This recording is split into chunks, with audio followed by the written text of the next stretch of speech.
मैं हूं एडवोकेट दिलशाद चुनारा और आज हम बात करने वाले हैं एक ऐसे मुद्दे पर जहां अक्सर लोगों को कंफ्यूजन होता है। अक्सर जब लोग पुलिस स्टेशन जाकर कोई शिकायत करते हैं तो उन्हें लगता है कि एफआईआर दर्ज हो गई, या फिर वे सोचते हैं कि एक बार कंप्लेंट दे दी मतलब अब हमारे पास ठोस लीगल प्रूफ है।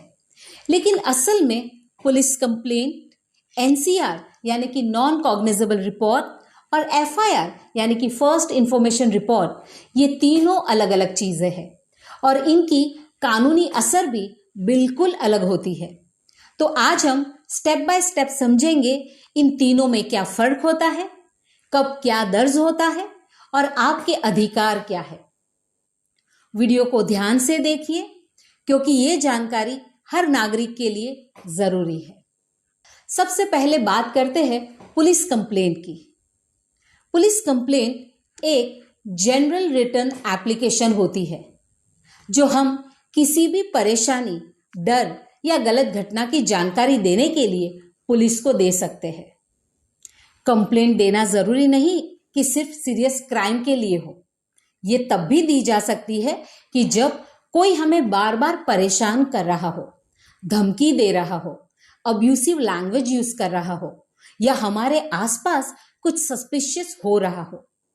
इस कंप्लेन में हमें साफ साफ बताना होता है कि घटना कब, कहां और कैसे हुई और हम पुलिस से क्या चाहते हैं।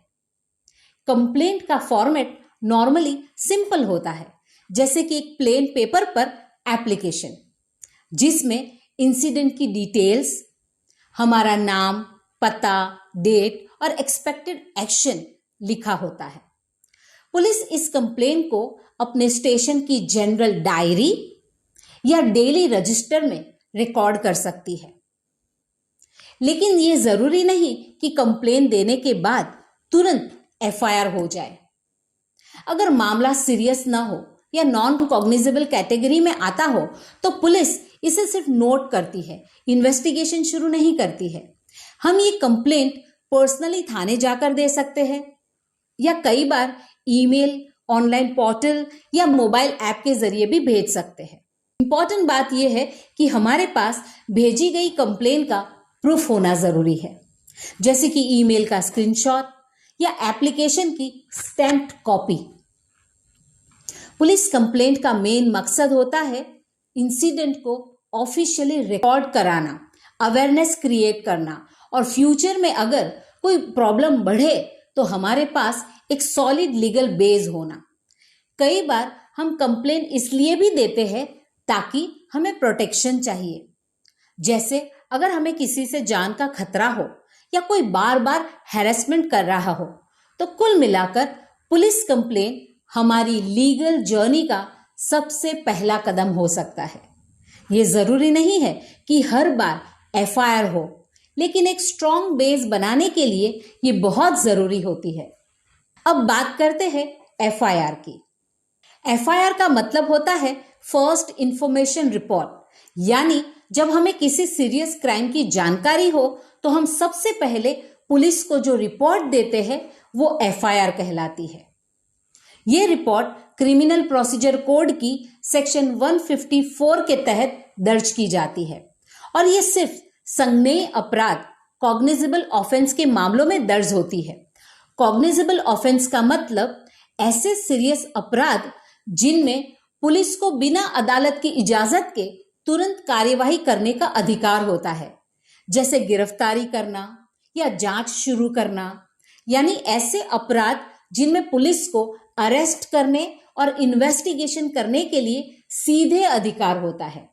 जैसे अगर हमारे सामने या हमारे साथ कोई सीरियस घटना हो, जैसे हत्या, murder, rape, domestic violence, acid attack, kidnapping या बड़ी फाइनेंशियल फ्रॉड, तो हम उस थाने में जाकर एफआईआर दर्ज करवा सकते हैं जिस ज्यूरिडिक्शन में ये घटना हुई है। एफआईआर एक लीगल डॉक्यूमेंट होता है जो इन्वेस्टिगेशन की पूरी प्रोसेस को इनिशिएट करता है। जैसे ही एफआईआर दर्ज होती है, पुलिस के पास कानूनी जिम्मेदारी होती है कि वो तुरंत जांच शुरू करे। इसमें शामिल होता है घटना स्थल को विजिट करना, गवाहों से पूछताछ करना, सबूत, एविडेंस जुटाना, अगर जरूरत पड़े तो आरोपी को गिरफ्तार यानी कि अरेस्ट करना। एफआईआर दर्ज करवाना हमारा कानूनी हक है। अगर कोई थाने में एफआईआर लेने से मना करे तो हम एसपी यानी कि सुपरिटेंडेंट ऑफ पुलिस को रिटन कंप्लेन दे सकते हैं। अगर फिर भी कोई सुनवाई न हो तो हम क्रिमिनल प्रोसीजर कोड की सेक्शन 156 सब क्लोज 3 के तहत मजिस्ट्रेट से डायरेक्ट ऑर्डर ले सकते हैं कि एफआईआर दर्ज की जाए। इसलिए एफआईआर सिर्फ एक कंप्लेंट नहीं है, ये एक स्ट्रॉन्ग लीगल टूल है जो जस्टिस की प्रोसेस को शुरू करता है। एफआईआर दर्ज होते ही पुलिस को हैंड्स ऑन काम करना पड़ता है, यानी कि प्रोसीजर फॉर्मली एक्टिवेट हो जाता है। तो एफआईआर दर्ज करवाना हमारा हक भी है और जिम्मेदारी भी है। इससे न सिर्फ केस का स्ट्रॉन्ग फाउंडेशन बनता है, बल्कि फ्यूचर लीगल प्रोसेस के लिए भी ये बहुत जरूरी होता है। अब आते हैं एनसीआर यानी कि नॉन कॉग्निजेबल रिपोर्ट पर। एनसीआर का मतलब होता है नॉन कॉग्निजेबल रिपोर्ट, यानी ऐसे अपराधों की रिपोर्ट जो गंभीर, सीरियस नहीं माने जाते, लेकिन फिर भी परेशान करने वाले या सोशली डिस्टर्बिंग होते हैं। ये रिपोर्ट हम तब दर्ज करवाते हैं जब हमारे साथ या हमारे आसपास कोई ऐसा इंसिडेंट हुआ हो जो बड़ी घटना तो नहीं है, लेकिन अनदेखा भी नहीं किया जा सकता, जैसे गाली गलौज या वर्बल अब्यूज, हल्की धक्का मुक्की या मारपीट, मोबाइल चोरी होना, मोहल्ले में छोटा मोटा झगड़ा या धमकी। ऐसे मामलों को नॉन कॉग्निजेबल ऑफेंस कहा जाता है। क्रिमिनल प्रोसीजर कोड की सेक्शन 155 के तहत इन ऑफेंसेस में पुलिस के पास तुरंत कार्यवाही करने का अधिकार नहीं होता है, यानी वो न तो सीधे जांच शुरू कर सकती है और ना ही किसी को गिरफ्तार कर सकती है जब तक मजिस्ट्रेट इस बात की परमिशन न दे तब तक। इसलिए जब हमें ऐसे किसी मामले की शिकायत पुलिस को देते हैं तो वो हमारी रिपोर्ट को एनसी या एनसीआर के रूप में दर्ज करती है, यानी कि सिर्फ रिकॉर्ड किया जाता है, लेकिन कोई इन्वेस्टिगेशन तभी शुरू नहीं होती है, तब तक शुरू नहीं होती है जब तक मजिस्ट्रेट से अनुमति न मिल जाए।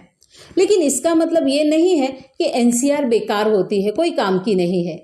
एनसीआर एक बेहद इंपॉर्टेंट लीगल रिकॉर्ड होता है जो फ्यूचर में बहुत काम आता है। कभी कभी ऐसा होता है कि आज जो घटना छोटी है वही आगे जाकर गंभीर बन जाती है। उस केस में ये एनसीआर फाउंडेशन बनकर एफआईआर में कन्वर्ट हो सकती है। इसीलिए अगर हमारे साथ कोई ऐसा मामला हो रहा है जो लगातार डिस्टर्ब कर रहा है लेकिन एफआईआर लेवल का सीरियस नहीं है, तो एनसीआर दर्ज करवाना भी हमारा अधिकार है और भविष्य में हमारा स्ट्रॉन्ग सपोर्ट बन सकता है। उम्मीद है अब आपको पुलिस कंप्लेंट, एफआईआर और एनसीआर के बीच का फर्क अच्छे से समझ आ गया होगा।